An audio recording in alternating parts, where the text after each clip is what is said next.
everybody, it's Matt from the house, and today we're going to talk a little bit about flex. We're going to flex on this stuff.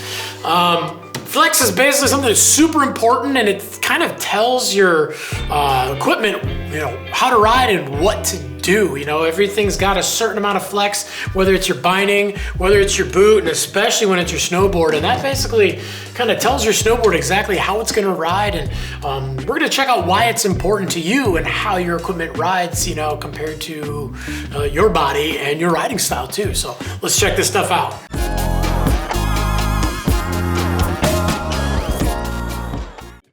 All right off the bat, snowboard. Every time you grab a snowboard, you're in the store, everybody grabs it, gives it a good flex just to see how it feels. And a lot of people just do it just to do it. But it's a great way to kind of, get a gauge on how a board's gonna feel and how it's gonna ride. So your board has basically got two main ways it's gonna flex. We've got here, along the length of the board. We also have a torsional flex as well. So your board being soft this way, that basically is telling you that it's going to have a nice easy feel off of jumps, landings too. The board's going to set you down a little bit easier. Also along the length of your board, when you're carving, you push this board down and the board, you can see, is actually pushing back. And when the faster you ride, the more energy you load in the board and the more this board has to push back. Why that's important is when you are carving, if you're on a softer board, or if you are a little bit heavier and you're riding a board that's too small for you, what happens is the board can't push back. So then which way does it go? This way. It basically doesn't allow your contact points to dig in. So if you are riding fast and hard, it is harder to hold an edge. Or if it's a stiffer board and you're riding really slow and you tip your board up and you get it on edge, there can be not enough energy loaded into the board and it can be hard to actually get the board off edge. If you think back to when you were first learning how to snowboard, and when you first learn how to snowboard, it's not about getting on your edges and carving, it's about sliding your turns a little bit more. You're more sliding the board around on the hill. But the first time that board actually did lock on its edge and you weren't going very fast, it kind of corked you right into the ground, carved you right into the ground. And that's why that happened, is because the board was not moving fast enough. You didn't have enough energy loaded to get the board off of the edge. So that's why the flex of the board along the length is super popular. And again, when you just grab the board and flex it and you feel it, if it feels really soft, it's gonna have a real easy, soft feel. And kind of think about like that's my riding style. Nice, easy, soft riding style. Likewise, if you feel it's stiffer, it's gonna have a little bit harder riding style. Just like that, riding faster and harder and carving harder too. So that's kind of why the flex along the length of your board is so important. Then there's torsional flex too. So torsional flex is basically just torsionally, it's you're twisting the board. Every time you go in and out of your turns and going from edge to edge, you're actually twisting that board, and you can actually do it even with your hands. You can see that I'm actually just my hands, and I'm not claiming to be the strongest guy. We can actually twist this board.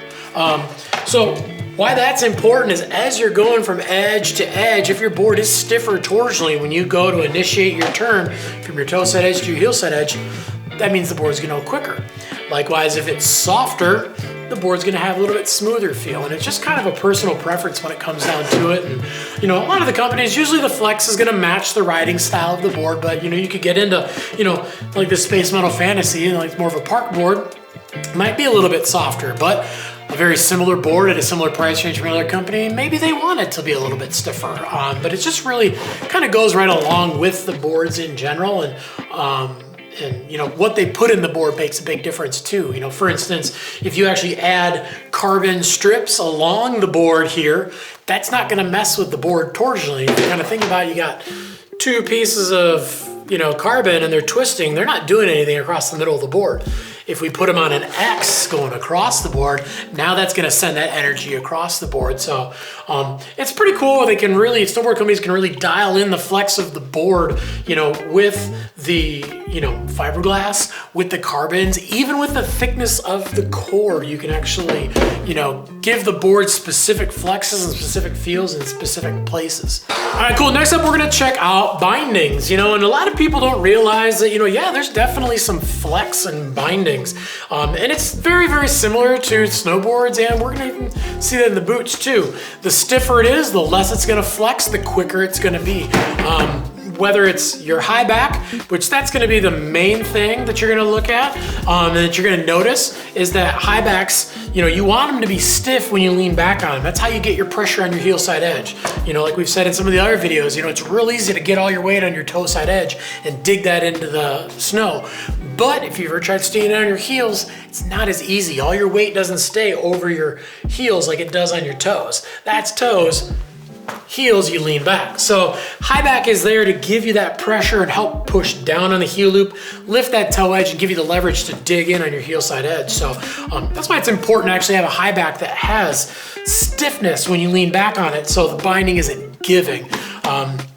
But sometimes it's kind of cool. They can actually engineer these things. You know, a lot of these holes and the thicknesses of the high backs, they're not just there for looks, they're actually there to be functional. So you notice this, you know, this flux binding, we're basically getting a high back that is very, very flexible side to side, but when we pull back on it, it's not flexing. So if you're jumping, doing your grabs, poking the board out as you're moving around, it gives you that flexibility where you need it. But then when you need to crank a heel side carve, you lean back on that high back and that nice stiff feel pushes back. So likewise, you could get into some carbon high backs, and those are gonna be the stiffest and the quickest reacting. You know, this still has a tiny, tiny bit of flex, but again, overall, it's pretty stiff when you lean back on it. Something like a nice stiff carbon high back, not gonna flex at all. When you lean back on it, poof, your board's getting on edge. Now the biggest thing that people don't realize is in bindings is that your base plate actually does flex, and that's where a lot of your quickness comes to. Not so much from the straps or the high backs. It's actually a lot in this base plate. So where that comes into play is when your binding's mounted on your board and you're going from toe edge to heel edge, and let's say you're on your heel edge. As you transfer and your board basically goes from heel edge to flat to toe edge, what's gonna happen is as soon as that board hits flat and you start leaning forward, the binding, since it's mounted with that disc right in the middle, it's actually going to flex a little bit. Some of the softer bindings, you could literally stand on your board and pull this heel loop enough that you could actually fit a finger under there. And that basically makes so that it's a nice, easy, soft flex. As you get into those stiffer base plates, when they start to mix, you know, fiberglass, and a lot of times you'll see, you know, a 30 or a 40 or a 15, you know, they'll give you the percentage of how much it is, you know, as to the polymer versus the fiberglass. The higher the fiberglass content, the quicker it's gonna react because the stiffer the base plate's gonna be. Also, if you look at metal base plates, those things really don't flex at all. So if you want a nice quick ride from edge to edge, you wanna go with that metal base plate, or you get into those higher, you know, 45% to even some of the carbon base plates too, where they're basically made to react super, super quick and be very, very stiff. Other than the softer base plates, if you like that nice, easy, smooth feel, you know, stick with the, you know, under 30 or even just the straight up poly, you know, base plates where they are. When you go to, you know, toe to heel, as you lean, that binding is gonna flex a little bit and then pick up the board as opposed to right away. All right, and then right into boots. Boots, very, very similar with the bindings and obviously the boards. You know, if it's stiffer, it's gonna react quicker. How it happens in a boot is more about the flex up in the ankle area. So you go ahead and you strap your boot into your binding. Your boot and your binding, once you've got your straps linked really, really tight, boom, very, very snug. Everything down here, once you get those straps ratcheted down, you get a nice snug feel. However, you'll notice we can still flex this boot off of the high back. And this is where it comes into play. It's mainly going, you know, toe to heel edge. When you lean, this boot is gonna flex before it actually lifts, you know, the back of the heel edge of the board, or back of the binding. So your boot, obviously you lean on these straps, and those definitely help push the board, but also when you're just standing there on the flat and you lean forward just a little bit, maybe you're not ready to get up on your toes, but if you got a stiffer boot, it's gonna flex less, so it's gonna lift the binding up a little bit quicker. Likewise, when you're on that toe side edge and you're going back to your heel side edge, if you take a stiffer boot and we flex it, obviously we take this thing, we let go of it, it snaps back. If you have a stiffer boot and you flex it forward, it's gonna wanna get back to its original position much faster than a softer boot. So that's why when it comes down to it, you'll actually find a lot of the boots, there are some boots that are like, oh, this is a park boot. It's a very soft park boot, but everybody likes different feels, no matter what they're riding, whether they're riding park or powder or everywhere in between. Some people like that softer, easier, smoother ride. That's why you really don't see a lot of stuff labeled as a specific park boot or a specific all mountain boot. Because really all boots are all mountain. It just depends on how you want that feel. So again, stiffer boots, you get that quicker reaction. Softer boots, you get that smoother reaction. Now, here's where the really cool thing comes into play. Obviously, some people out there, you've been riding for a while and you know what you like.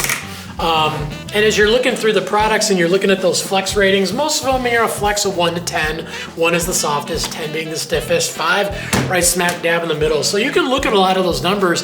And let's say you're really excited about a boot like the Laced from DC here. So you're looking at the flex of that boot, it might be a little bit softer than, what you're hoping for, but then you look at a binding that maybe is a little bit stiffer. So let's say, you want to be right in the middle. You want that board to be a flex of a 5, you want that boot to be a flex of a 5, and you want that binding to be a flex of a 5. So you get an overall 5. Well, we can do a board that's a flex of a 5, and then you could do a 6 and a 4. And it's gonna kind of help even it out a little bit.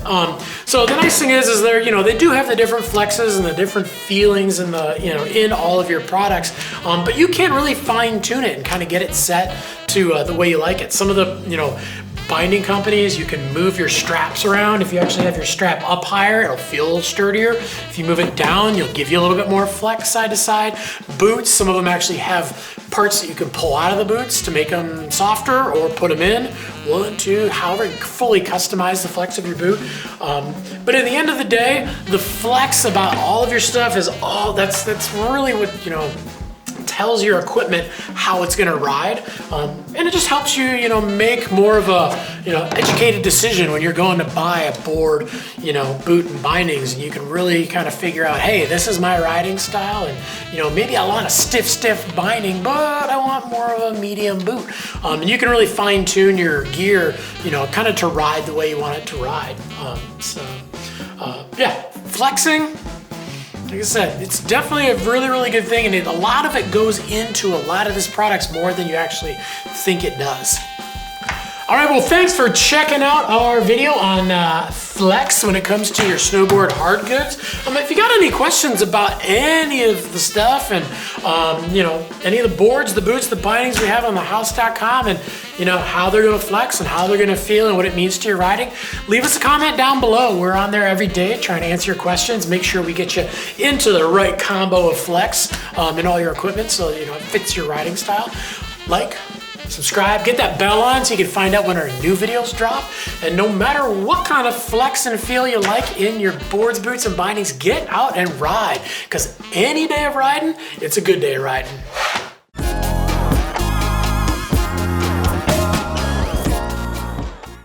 Oh, new beanies are always itchy. Well, I guess that solves that problem.